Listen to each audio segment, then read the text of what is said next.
Show. Turn up your mind. Scripture teaches us that for everything there is a season, a time for every purpose under heaven.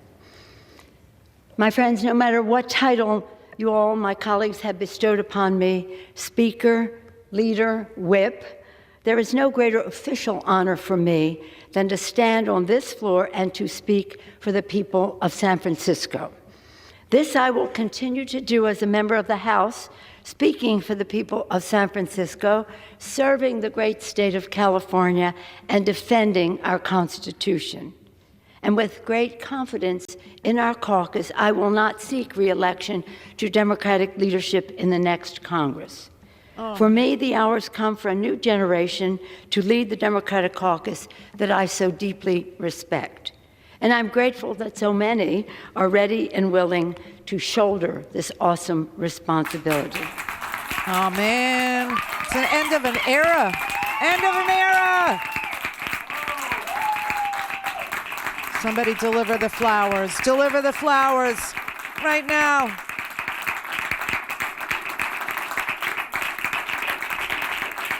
We were very lucky to have Nancy Pelosi's leadership for as long as we did. We were very, very, very lucky because, once she's gone and actually hands off to, I guess, Hakeem Jeffries from New York, once she does that, you will see the restructuring of the House, which caused her to step aside because the job title just went from Speaker of the House to Minority Leader. Yeah. And that kind of a restructuring could make anybody quit their job. It actually could. So that's what happened here. And, she's going to remain in the House, as she said there. But, I mean, you know what? So Hakeem Jeffries obviously will be getting, play calls from Nancy Pelosi. There's no doubt. Just think of it this way, for those of you who like to look at politics as a sport. It would be like if Bill Belichick was a part-time coach.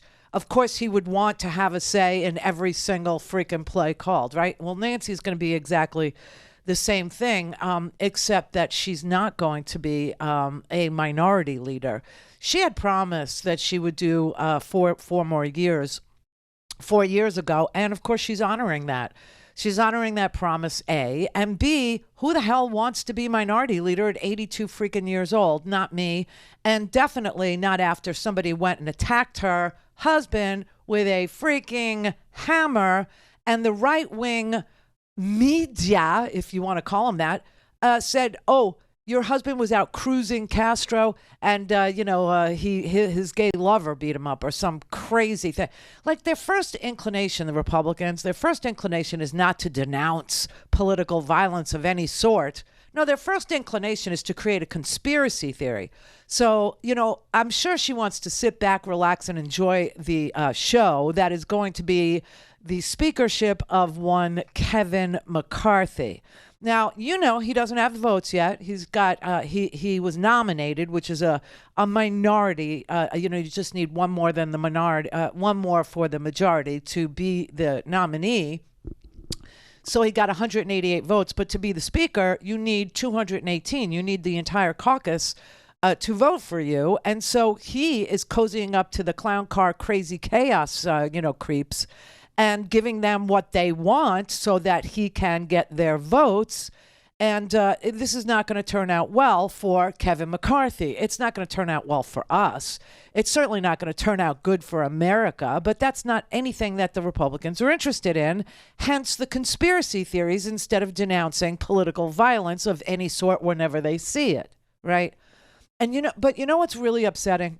I'll tell you the thing that really blows my mind.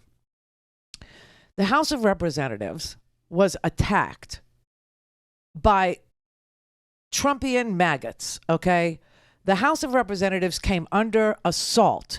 It was smeared with people's fecal matter on the walls and the floors, okay?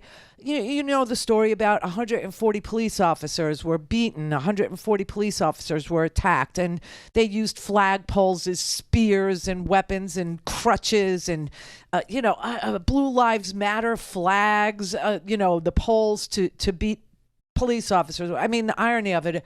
And still America voted for them to be in charge of that place. That for me is one of the most irritating facts to digest. The other really irritating fact for me is that last night, when the House was declared to be securely in Republican hands by virtue of getting to the magic number of 218, the representative that sealed the deal was a Republican who was elected in Los Angeles, in LA. I didn't even know Republicans were allowed to live in LA, let alone be elected in LA. But the race that put Republicans over the top in the House was a race in Los Angeles County. At first, I tried to, use like some sort of an excuse to salve, to ease my agony over something like that. So I said, well, maybe he's from Orange County and he's just pulling a doctor. Oh, no, he's an incumbent. He is a guy who's been there ever since the Trump wave, okay? Trump endorsed this guy. He's a former Navy fighter pilot.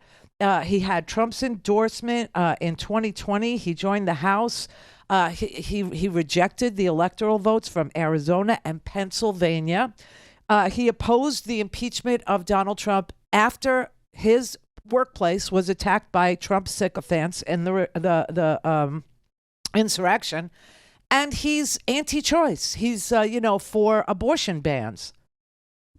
Seriously, and he won. Steve Kornacki is showing up, which is how you know it's important.